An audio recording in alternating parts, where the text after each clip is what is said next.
There are stories you're allowed to tell, and stories you're warned to stay silent about.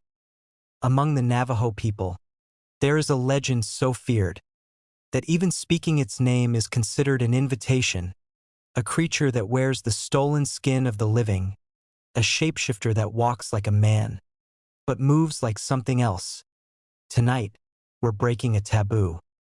This is the myth, legend, and one chilling modern encounter of the Skinwalker. To most outsiders, the word Skinwalker sounds like folklore, just another ghost story. But among the Navajo, it is neither a myth nor a metaphor.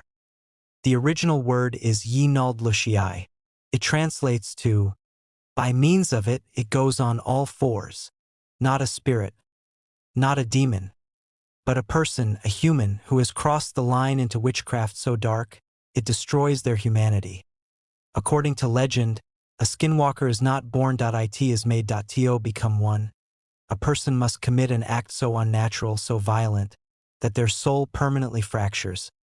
Some say it requires murder, not just any murder, but the death of a family member.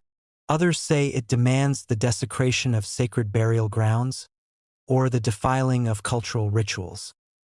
Whatever the path, the result is the same. A witch who gains the power to transform into animals, to mimic voices, to run faster than any living creature, and to wear the faces of the dead. But the most terrifying rule is this: a skinwalker has no shape of its own, and it becomes whatever it kills. Witnesses describe them in many forms. A coyote that stands too still, a deer with joints that bend the wrong way, a wolf with human eyes, a voice calling your name in the exact tone of someone you love. They can mimic the sound of a crying child, a hurt dog, even a familiar relative, but something is always just slightly wrong. Other traits repeat in nearly every encounter. 1. They never fully hide their eyes. Even in animal form, the eyes look human. 2. They hate light. Not because it harms them, but because it exposes them. 3. They can't enter your home unless invited. But they can wait, whisper, imitate, wear you down. 4. They don't hunt for food. They hunt for fear. Many Navajo refuse to speak their name at night, not because they believe in skinwalkers, but because they know. Unlike Hollywood monsters, skinwalkers are not entertainment in Navajo culture. They are treated as classified knowledge, a subject spoken only in private, never casually, never around outsiders. Sharing their details is considered dangerous, not metaphorically, literally. The belief is simple. When you talk about them, they hear you. And when they hear you, they come looking. Many tribal elders refuse to confirm or deny their existence. They simply say, "We don't tell stories about them. That is how we survive."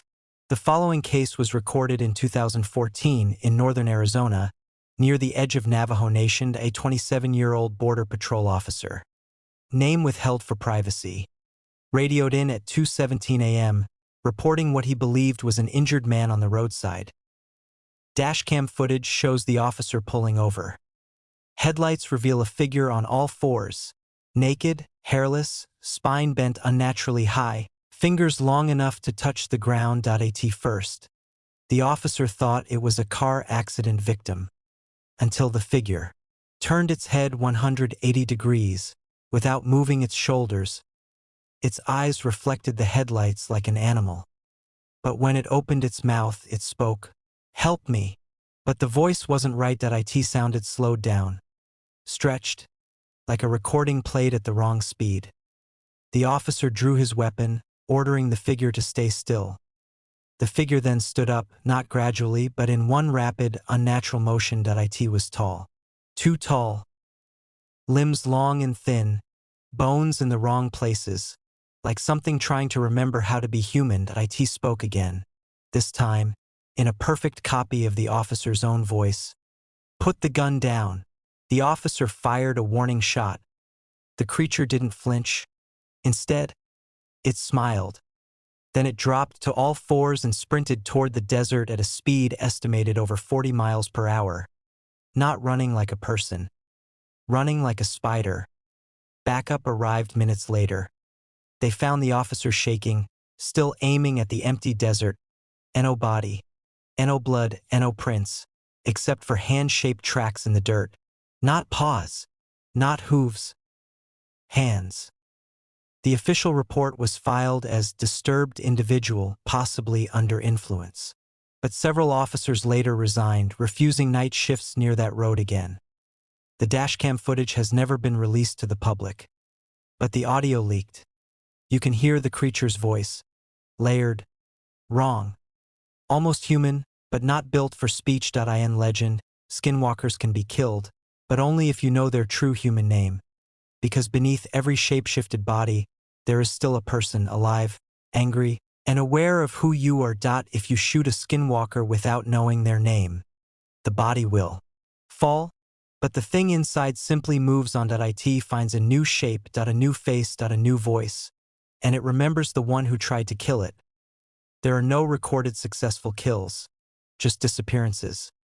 The US government does not officially recognize skinwalkers. Law enforcement refuses to discuss them, and tribal authorities will only say one thing: stay out of the desert at night. Maybe the legend is just a warning, a way to keep outsiders respectful, careful, afraid. Or maybe the truth is simpler. Skinwalkers don't want to be believed.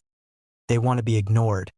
Because the less you know, the easier it is for them to walk unnoticed in the woods, on the roads, even outside your home. And if the legends are right, the moment you hear your name whispered in a voice you trust, but the person who owns that voice is nowhere in sight, it's already too late. Some legends are born from fear. Others survive because fear is the only thing keeping them away.